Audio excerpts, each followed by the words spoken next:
Today I want to talk about a movie where a giant monster creature with many tentacles hangs out with a couple of teenagers. Wait, that didn't come out right. Hi, I'm Andre with a review for You Better Reviews. Monster Trucks. I'm gonna give you the bad, I'm gonna give you the bad, and I'm gonna give you the bad. And yes, there may be a couple of spoilers in this review, so if you don't want to get spoiled by Monster Trucks, please don't watch. Just like I shouldn't have watched this movie. This was not a fun movie. I did not have fun with this movie. If you ever get a chance, go search the internet. There's a couple of articles that have been written about the production process of this movie, and it's pretty fascinating. I don't know what's true or what's just rumor. Apparently the movie was conceived by the 4-year-old child of the head of the studio at the time, who is now fired. One of the reasons is because of how much time this movie took before ever getting out. It was supposed to come out in 2015. It kept getting pushed back until today. And the budget of this movie is $125 million. 125 million. That's a third Ninja Turtles movie right there. Paramount? Yeah, apparently the reason that Paramount even wanted to make Monster Trucks was to make a Transformers-like franchise, but for little kids. You already have a Transformers-like franchise for little kids. It's called Transformers. And this is also technically a Nickelodeon movie. The Nickelodeon movie's logo pops up before this thing. I feel like they were forced to put their logo on this. They were held at gunpoint. This is a Nickelodeon movie. You're gonna do this. We're losing a lot of money on Monster Trucks. Somebody's gotta go down with us. And Nickelodeon's just like, okay, here's the logo. Nick.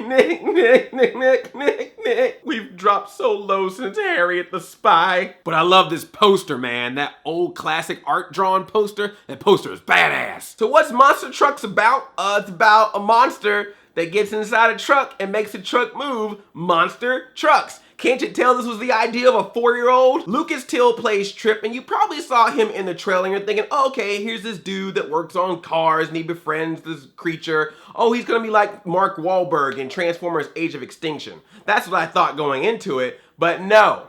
Lucas Till, as Tripp in this movie, plays a high school student. You heard me correct. Lucas Till, 20-something-year-old Lucas Till is a high school student in this movie. Jane Levy, or Jane Levy, how do you say it? I don't know. Lady from Don't Breathe and Evil Dead remake. She's in this movie too. She's older than him.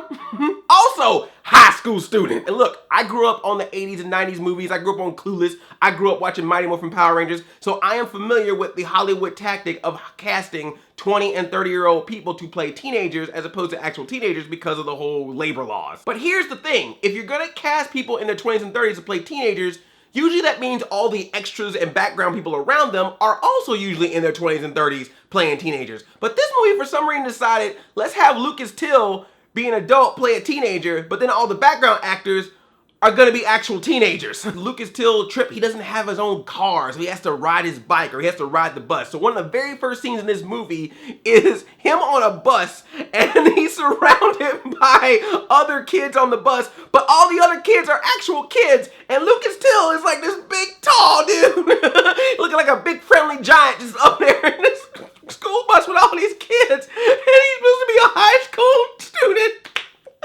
What happened? Did the casting director of this movie just watch the Hannah Montana movie and was like, oh, he must still look like that, let's hire him. So yeah, Tripp goes to school by day. And then in the afternoons and evenings, he works in this junkyard / car repossession place where his boss is none other than Danny Glover. I guess he wasn't too old for this shit. Oh, I'm sorry, not just Danny Glover in a wheelchair. It was to the point where I leaned over to Curious Joy, which I'm sorry, let me formally apologize to Curious Joy for dragging her to see this movie with me. I looked at her and I was like, did something happen to Danny Glover? Did he get hurt? Did he get in an accident? Did I miss some news? No, he's fine. He's cool. It's just for some reason in this movie, they just decided to put him in a wheelchair. Was that his deal? I was like, I will be in Monster Trucks, but I ain't walking at all. And they're like, all right, I guess we'll put you in a wheelchair. Done.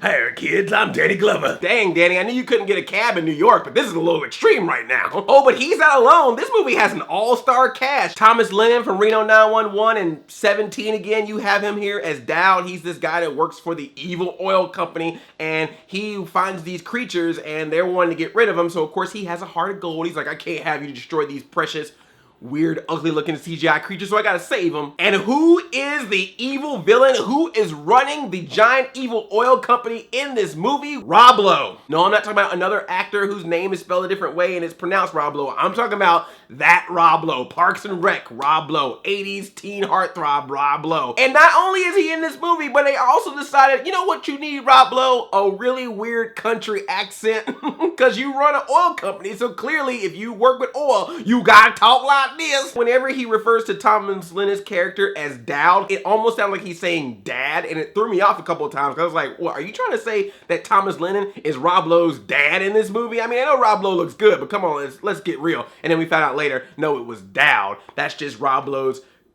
Southern accent. I don't know. He's supposed to be like Southern or North Dakotan because it's set in North Dakota. I don't know what that was. Because yeah, man, this is one of those movies where it's in North Dakota. It's all farm towns. Everything's a small town. Everyone drives an old school truck. There's grass and fields and farms everywhere. And every song that you hear in the background is a country song or a country pop song that you heard on country radio. Because this is the real America. What is going on here? I haven't even gotten to the actual monsters. This movie's the monster. Yeah, you get these monsters. There's 3 of them, 2 parents and a child. The child is Creech, which is short for creature, in case you didn't figure that out. That was the name that Tripp gave Creech. They're animated nice. I mean, the CGI on them is really good. That's apparently where the $125 million went for this movie, is in creating these creatures, but at the same time, they're ugly. Like, it's really weird. It's like you're animated very beautifully, but you have a disgusting face. You smile a little bit, so it looks like you're kind of cute, but then you open your mouth and there's big giant teeth in it that makes you look scary, but then you're not scary. And then you got all these giant tentacles all over the place, and this big gut belly, so whenever you lean back, it's just like standing out like this. I mean, yay? Is that a toy that you want a kid to buy? I don't know. I don't understand the concept of making these creatures. At least when you had ugly-ish looking creatures like E.T. or Alf, there was still sort of a cute quality. This is just bleh. And literally, they're always on the screen like this, like... And I'm like, oh, that's cute. They live underwater. They drink oil. That's how they survive. They drink oil. So the oil crisis in our world is because of these creatures drinking all the oil. They have these little hairs on their tentacles, and when they touch certain things, they can power them up. So yes, when they get inside of a car, they can replace your car engine and actually run the car, but they need oil to survive like an actual car. But it has to be pure oil, because they show you a part in this movie where they go to a gas station and give Creech oil, but because that oil has chemicals in it, it basically gets him high. Like he's all like super hyper and drives off while he's on this bad oil, so he's technically drinking and driving. There's this part where he completely rams across the side of this car, completely scrapes it up, goes into an auto dealership and jumps on top of all the cars, monster truck show style. Do they get in trouble for any of this? Does anyone try to arrest him for any of this? Nah. His mother's boyfriend is the sheriff of the city. Does he ever once go, I gotta bring you in because of all this destruction that you just did? No, he's cool. White privilege. I'm sorry, man. Let a brother even tap a car with a monster truck. That dude would be taken in quick. I'm just kidding, because other than Danny Glover, there are no black people in this movie, except for the occasional extra. There's one time where the monster truck drives by, and it zooms by this car, and it literally pans over, and it is the most close-up shot of a guy's face, and this is black dude, and he just goes, what the? And that's it. It was like, boom, there's one, okay?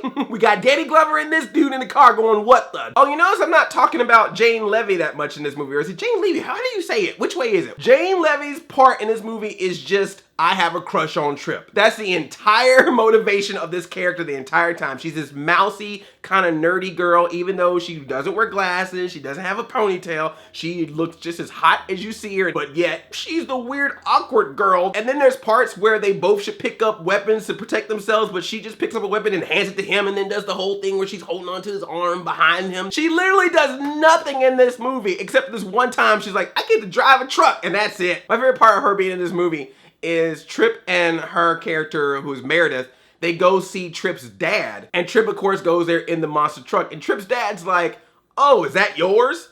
And then he goes over and walks to the car. He's like, I'm talking about the car, not the girl. I know the girl is yours. I'm gonna run a tweet. I'm gonna run a blog about this. Oh, you did it.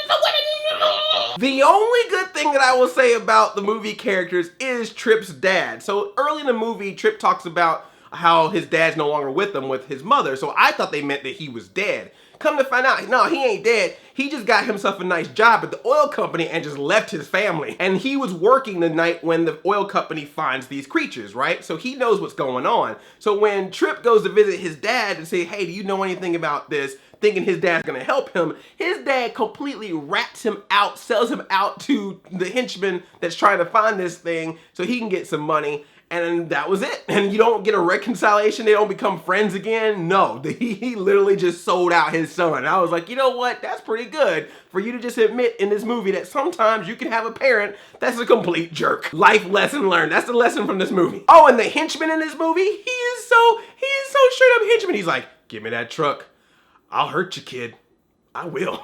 And he tries to kill Tripp pretty much throughout this entire movie. He tries to knock him and the truck off of the side of cliffs. He is constantly trying to kill this guy, which would be fine if Tripp was an adult, but you have established in this movie that Tripp is a teenager, is a high school student. What is going on here? But don't worry, because eventually all the little monsters get inside of trucks and you get all those scenes you saw in the trailer. And if you saw all the scenes of the monster trucks doing stuff in the trailer, then great, you have seen the best part of monster trucks. Yeah, for a movie that is completely ridiculous about monsters inside of trucks doing crazy stunts, you would think there'd be a lot of that in the movie, but there is not. There are literally like 2 scenes where the monsters do monster truck stuff. The rest of the time, it is just trying to hide this creature. You can't have a ridiculous premise like monster trucks and not take advantage of it. Say what you will about 9 Lives. Yes, 9 Lives is a ridiculous movie, but it's a movie that knows it's a ridiculous movie, and it just plays off of the fun of the fact that we got Kevin Spacey as talking cat. Let's just go crazy with this and be silly with it as much as possible. Same with those chipmunk movies. They know they stupid, so you know what? Let's not take this seriously. Let's just have fun with this, whatever. But monster trucks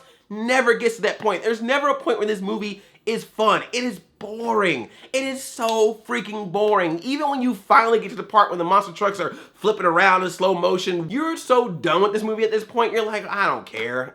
I guess I should be impressed by this, but I ain't, because I'm bored. This could have been a Transformers for kids. This could have been a Fast and Furious for kids, but with monster trucks, you could have had the cool action. You could have sold the toys. It could have all worked. I mean, as dumb as it sounds, monster trucks could have been a thing that could have worked. You could have had the spin-off animated series. It could have all been there, but you don't even care. If you're gonna come with me with a dumb premise and you don't act like you care that much about it, how the hell do you expect me to act about it? No joke, man. When this movie ended, there was a family behind us, and this kid sat up, he just goes, this movie was not entertaining at all, and walked off. You destroyed that kid's childhood. He just sounded like a 30-year-old man at that point. This movie destroyed him. His childhood is gone. He's walking out dressed up like Boss Baby. That's how he looks right now. Any frame of imagination and innocence left in him, it's gone. Monster Trucks destroyed it, and it destroyed me. I don't ever want to see this movie again. It's stupid. It's dumb. I hate it. Do not see it. I swear to you. Don't even see it as a joke. You think you're gonna have fun with this like a Mystery Science Theater 3000? No.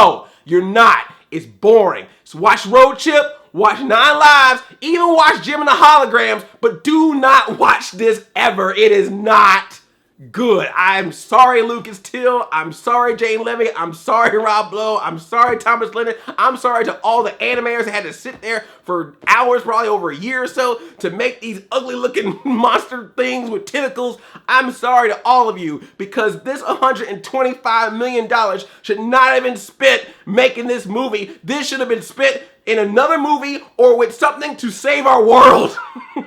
You have wasted so much money to make this. People's lives have been destroyed by this movie. People got fired all because of this movie. This movie is evil. Do not go near this movie. You will be destroyed as a person. It's an evil movie. It is the devil in film form. Stay away. So did you see Monster Trucks this weekend? And if you did, what'd you think of it? F this movie, man. I hate it. Stupid. Get off my TV. I don't even want you on my TV anymore. That's how much I hate you. Off. Bye. Thumbs up this video, and if you're new here, click that subscribe button. I'm usually happier than this. And also ring that bell so you can be notified of future videos that I make. I love you like a play cousin. I'm Audi 5000 chain chomp yelp.